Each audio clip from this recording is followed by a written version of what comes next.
Hey book nerds, so today what I'm going to be doing is a reading wrap up and talking about another book giveaway, or I should say a bookish giveaway, so stay tuned.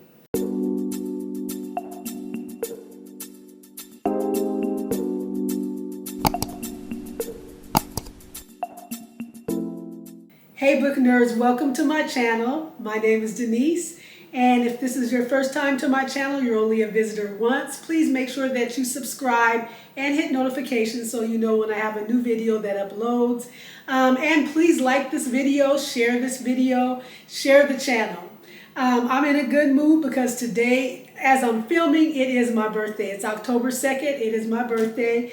And I'm excited because I got some money and I'm going to be buying some bookish stuff, books and all of that. So stay tuned for some book hauls and probably a book shopping video down the line as well. In addition to that, I got like a little bit of bookish stuff for my birthday, so I'll be sharing that. And yeah, just all of that good stuff. But let me get to what you're here for. So what I'm talking about today is my reading wrap up. And the reading wrap up is technically for August and September. No surprise if you've been following my channel, I haven't been meeting my goals in reading, and especially with this last few weeks it's been really rocky and busy, so I haven't been reading a lot, but I did get some books in and I think they were all good books and I want to share those with you. So the first one that I read, and I was really excited about reading this one. I shared it in one of my anticipated reads. It's called The Resort, and this book is one of my Book of the Month books, and I probably wouldn't have known about it had I not seen it in my Book of the Month selections. And this is by Sarah Oakes, or Ox. I'm not sure how to pronounce the name, but it's O-C-H-S. And it is a thriller. I was excited about this book because I love the cover. I love a good sunset and I love tropics. So if I see palm trees and things like that, I'm attracted to the book. I thought this was going to be perfect for summer. And it was a good book. I can't remember how many stars I gave it. It might have been 4. It might have been 3.75, I can't remember, but I don't think I gave it 5, but it was, but it was a good book. So anyway, I had read some of it before in one of my anticipated reads, but it says in the jacket, "Welcome to paradise. We hope you survive your stay. There are 3 rules to follow during a vacation at the famous Koh Sang Resort. 1 is to leave the past behind. 2 is always be careful who you trust. And 3, if someone discovers who you really are, run." Okay, so it sounds really exciting, sounds really intriguing, and it was pretty much that. It was about several characters, so you mainly saw it from 2 vantage points, and I'm trying to remember the names of those characters. One was Cass, and then the other was Brooke. Those were the main points of view that you saw. And Cass, one of them was new to the island, and then I can't remember who was what, so at this point, but one was new to the island, the other one had been there a while. Some killings had taken place on the island, and so the newer person, and I want to say it was Cass, I want to say it was her, let me make sure. I'll know when I look. I think I'll know when I look. Oh, goodness. Okay, I'm sorry, I'm back. It was actually Brooke. Brooke was the newer person on the island, and Cass was one of the older people on the island. And there are people on the island, they became like the people that came from other countries that moved there. I think they called them transplants or something like that. I probably have that wrong, but they were really tight-knit, and so Brooke was kind of like trying to get to know them, didn't always feel like she really fit in. Anyway, some murders took place on the island, a couple, or maybe even more than that, and so Brooke was really trying to find out who was doing them. She kind of got Cass involved as well, but at some point, Brooke did not know who to trust. And so it just goes through that, who is killing people in the island. The people in the island seem very protective, not really letting anybody in and knowing maybe if they knew who killed somebody. So it was a lot of, just imagine a beautiful island, and it was kind of like a whodunit. So you kind of got this Agatha Christie feel, but it's like modern day, and it's on a beautiful tropical island. Really good mystery thriller, good twist at the end. I did not know who really did what, and so it was really surprising at what actually played out. But yeah, great book. So yeah, I would suggest this if you like thrillers. I will say it is a bit slow, so it is a little bit slow, but it is a good solid thriller. The next book that I read was Abby Jimenez, and that is Yours Truly. And this is the second book in the Part of Your World series. And I read Part of Your World, and I already shared what I thought about that, and I love this one. So this one is the second one, and this one is my favorite. This one, I mean, it was just great. There at the beginning, I just was crying. So the love story, the way the love story played out was just so beautiful. So it said it was about Brianna Ortiz, and she's there. So you have these people that work at this one hospital, and I never know how to pronounce it because of the way it's spelled, but I think it's like Rahum or something like that, or Rahumi or something. But anyway, she is a doctor, and she just was recently divorced, and so she's, not trying to get with anybody or anything like that. But she is looking at getting not a raise, but a promotion at her job as a doctor, like a director or something like that. Well, a new doctor comes in, and his name is Jacob, and she views him as a jerk, arrogant, mean, and all of that. Anyway, what happens is, and I'm not going to tell everything, but Jacob ends up writing Brianna a letter. And I tell you, that letter just made me cry. I think because, one, I like writing, I like reading. And so I love when people share things from the heart, by using writing. And it made me just cry. So he sends her this beautiful letter, or gives her this beautiful letter. In addition, Brianna has a brother who is in need of a kidney transplant. So her brother had to move in with her. She's dealing with trying to caretake for him. He's very depressed, just like a shell of himself and everything. She's really stressed out. She just got a divorce. I believe she ended up moving back into her family home, and their parents aren't there. But she moved into her family home, and her mom is alive, but she's just not there. So I think she's out of state or something.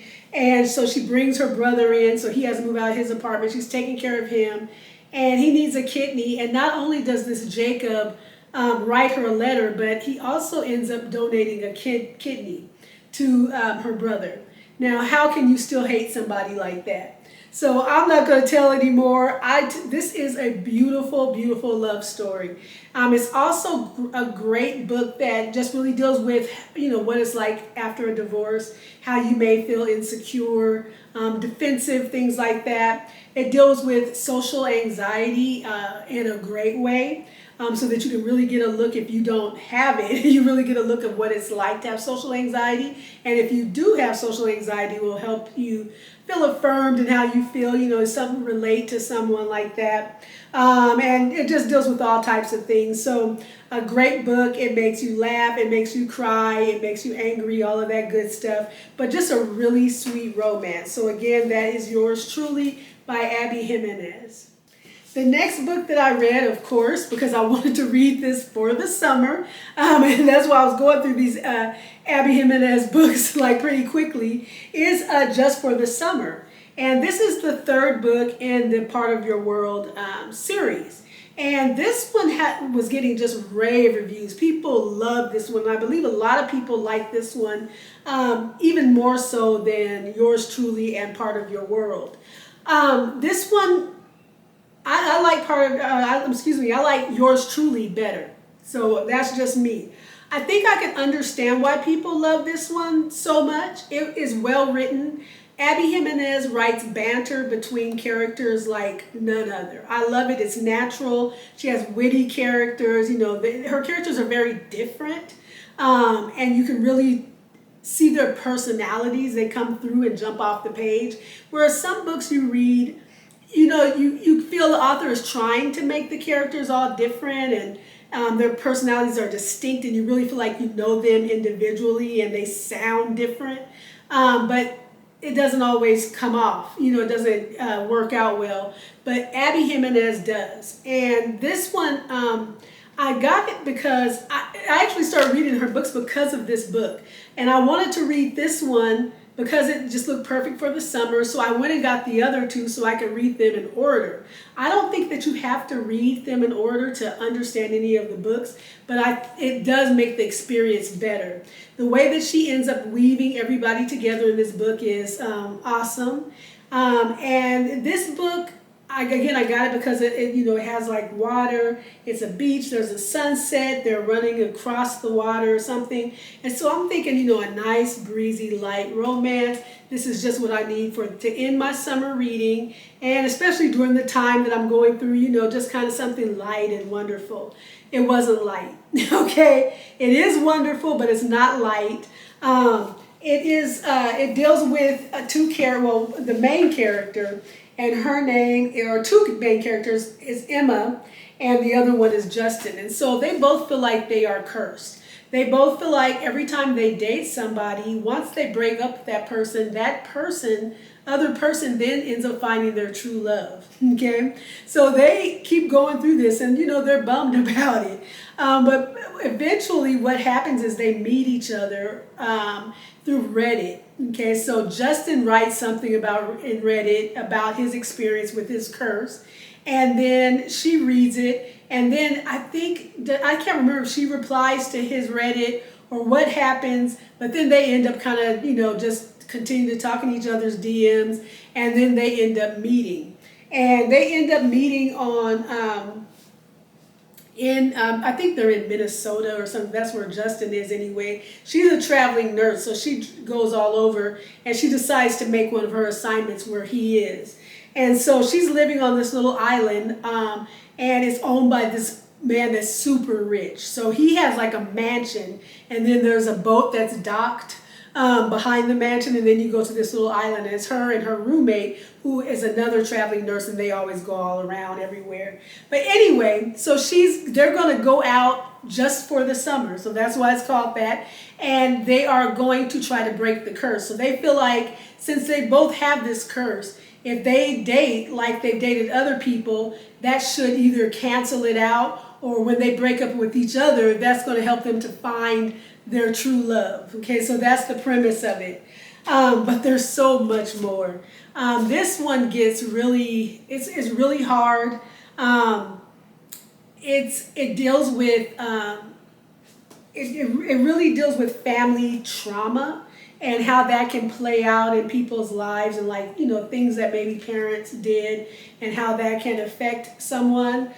So Emma is really having a hard time, with love and everything. It's probably not even a curse. It's more just not really understanding what's happening with her, and it deals with the relationship with her mom.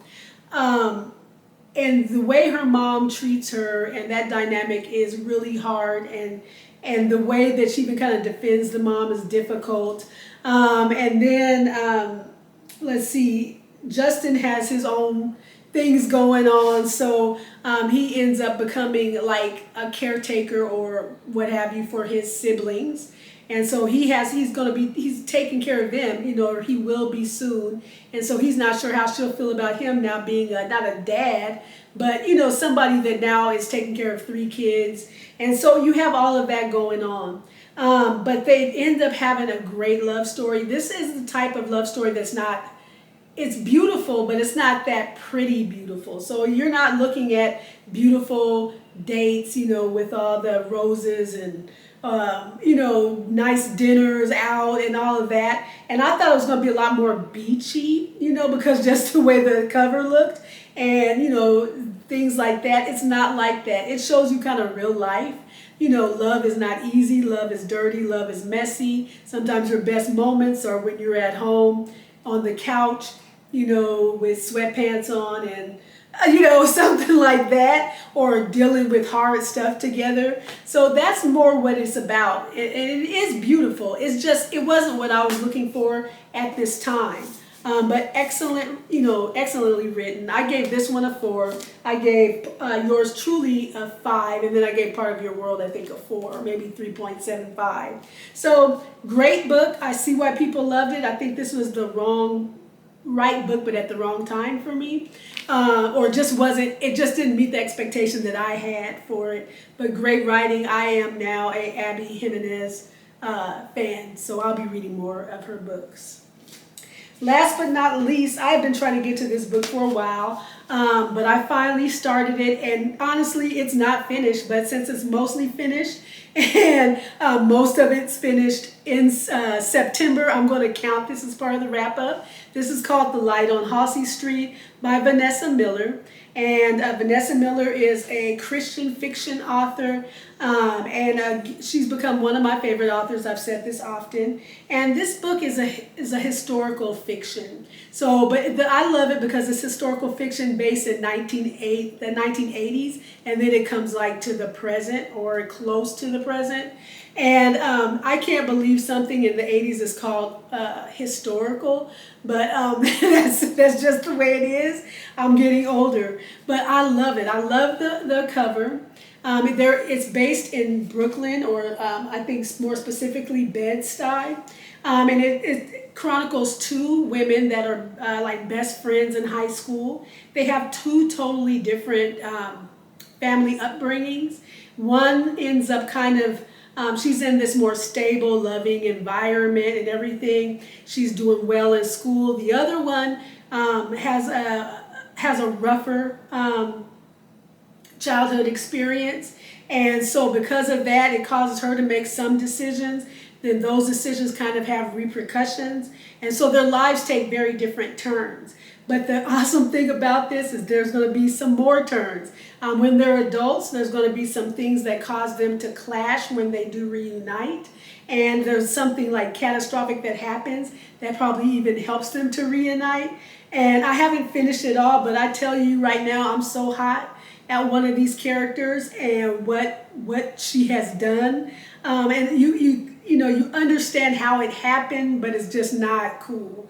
So I think this is very well written. I can't wait. Her books are usually about forgiveness and turning your life around, and maybe even if you're the person that did something wrong, doing better and, whatever. I can't wait to see how that's going to play out in this book, because I tell you, it's deep. And what this person did, oh my goodness. And I'll just tell you the names of the characters. I should know it right offhand, but it's Lisa, and Dana. And yeah, it's good. And if you love the 80s, you're going to love the beginning, because it just gives you all the 80s feel, and I loved it. So yeah, I'm going to count this as a September wrap-up, since most of it was read in September, and I won't talk about it again. I might kind of briefly mention it in another wrap-up, but I suggest this book if you like historical and or Christian fiction. Great book. So that's what I have in terms of the books that I read. And I think I'm probably going to start going into some mysteries. Matter of fact, I know I am. My next book is going to be The Boyfriend by Frida McFadden. I get it tomorrow, which, I don't know when I'm uploading this video, but I'm getting it on October 3rd. And so me and my sister will be reading together, her on her Kindle, and I'll be reading the paperback. And so I'm excited to get my fall reading started, and I usually like a lot of mysteries. But what I really want to talk about now is the giveaway. At the time of this video, I have 501 subscribers. I am very grateful and thankful for that, and I've been looking forward to getting to 500 for a while. And I said when I got to 400, I was going to have a giveaway, and then when I got to 500, I was going to have another. So what I'm going to be doing is giving away a gift card. I'll probably be $20 or $25. And for you to enter this giveaway, all you need to do is comment. So when you comment on this video, and it has to be on this one, I will then I will choose a person that I will be giving the gift card to. I'm going to do it random, so I'm just going to write all the names down on little strips of paper. I'm going to put them maybe in a jar or bowl or something, and then I'll pick one, so I'm not choosing any favorites. If you do not wish to be entered and you just want to comment, just let me know you don't want to be entered. But it will be a gift card that you can use as you choose, but I'm hoping you'll use it to buy a book or something bookish or whatever makes you happy. So that is going to be the giveaway. Thank you for the 501 subscribers. That's all I have. I hope that you all are having a great day. Please make sure you are being blessed and be book nerdy.